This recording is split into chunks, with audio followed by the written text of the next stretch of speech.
Munculnya kayu gelondongan di tengah bencana longsor dan banjir Sumatera Utara, Sumatera Barat, dan Aceh menimbulkan pertanyaan mengenai penyebab bencana yang memakan ratusan korban jiwa. Sorotan publik terus mempersoalkan dugaan adanya kerusakan alam akibat pembalakan liar yang menyebabkan banjir dan longsor di Sumatera. Untuk mengungkap asal-usul kayu gelondongan yang hanyut terbawa banjir di Sumatera, Menteri Kehutanan Raja Juli Antoni minta Kapolri Jenderal Listio Sigit melakukan penyelidikan.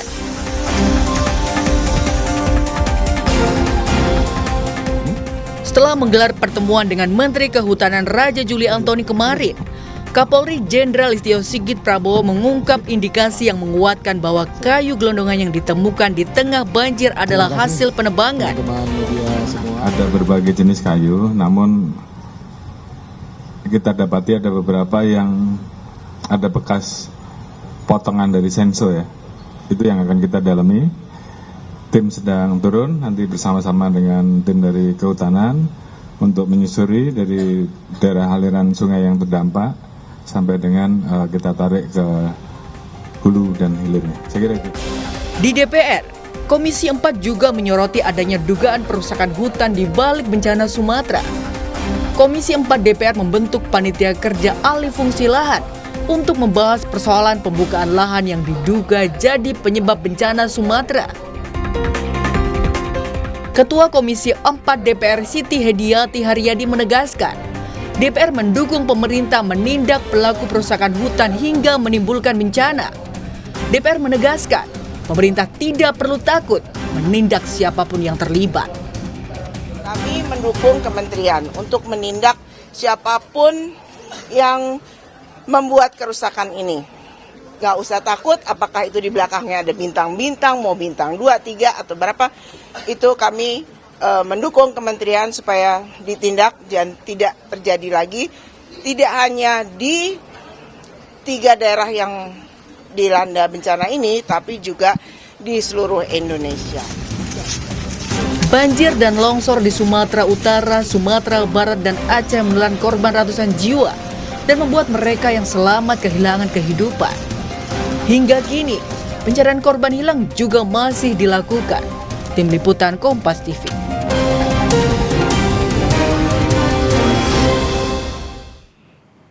Saudara, kayu gelondongan di bencana Sumatera jadi sorotan publik dan jadi polemik. Untuk mengungkap asal-usul kayu gelondongan ini yang diduga dari pembalak liar, Polri pun membentuk tim khusus. Pertanyaannya, apa kunci pengungkapan kasus pembalakan liar yang diduga menjadi penyebab bencana di Sumatera?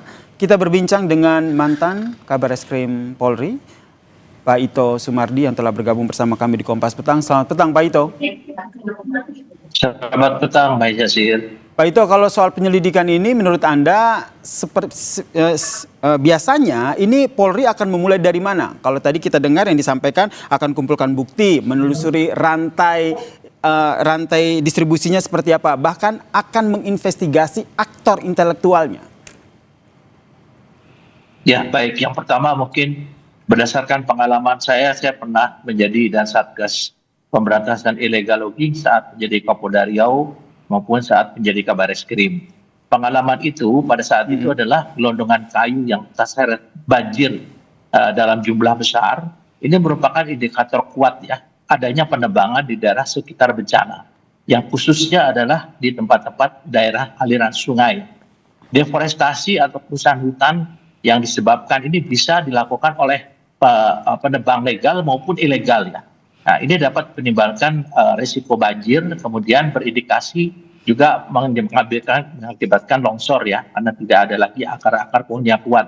Nah, pengalaman kami dulu pada saat kami menjabat, Satgas Pemberantasan Illegal Logging dilakukan secara antar instansi ya, bersama-sama saat itu. Kami bersama Kementerian Kehutanan, kemudian Kementerian Lingkungan Hidup, kemudian juga melibatkan juga pemerintah daerah.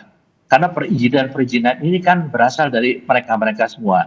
Kemudian pengalaman kami juga, memang kita harus menelusuri dengan alat transportasi umum. Waktu itu kami gunakan helikopter. Jadi kita lihat bagaimana kayu itu sampai ke aliran sungai ya, sungai. Kemudian juga kita lihat ke atas ya. Jadi dari hulu, dari hilir ke hulu. Kemudian juga mereka biasa saja itu memang menempatkan gelondongan kayu itu di sungai ya sepanjang berapa kilometer. Itu terlihat sekali seperti kereta api, yaitu pengalaman kami dulu. Dan kalau penebang-penebang daripada perusahaan yang legal, biasanya mereka sudah diberikan nomor ya atau angka. Tapi kalau yang ilegal itu mereka tidak diberikan nomor atau yang polos ya. Ini tentunya kita melihat kalau memang perusahaan itu apakah ilegal ataupun legal, ini harus ada juga ahli lingkungan hidup yang bisa, ahli pertanahan yang bisa memberikan satu analisa bahwa meskipun legal ataupun ilegal, apalagi ilegal, itu memang menjadi salah satu faktor penyebab terjadinya banjir bandang. Pak Ito, jadi maaf. ini tidak bisa dilakukan oleh polisi sendiri saja. Oke, jadi tidak bisa dilakukan sendiri begitu. Tapi pada saat pengalaman Pak Ito dengan Satgas ini berhasil menjerat sampai ke tindak pidana? Oh ya, sampai. Ya kita dulu ada penambang yang sangat besar ya, mereka kekuatannya kuat dari segi finansial maupun backingnya ya, karena rata-rata mereka memanfaatkan masyarakat yang keadaan sosial ekonominya sangat susah ya. Jadi kita lihat di sana bahwa tergantung daripada keseriusan kita. Sekarang kalau memang betul serius, kita harus tindak sesuai dikatakan oleh Ibu Titi Prabowo ya. Itu tentunya dukungan dari DPR ini akan menjadi satu motivasi bagi pada Satgas untuk bisa melaksanakan tanpa pandang bulu ya. Oke. Jadi serius ini harus diimplementasikan dengan tindakan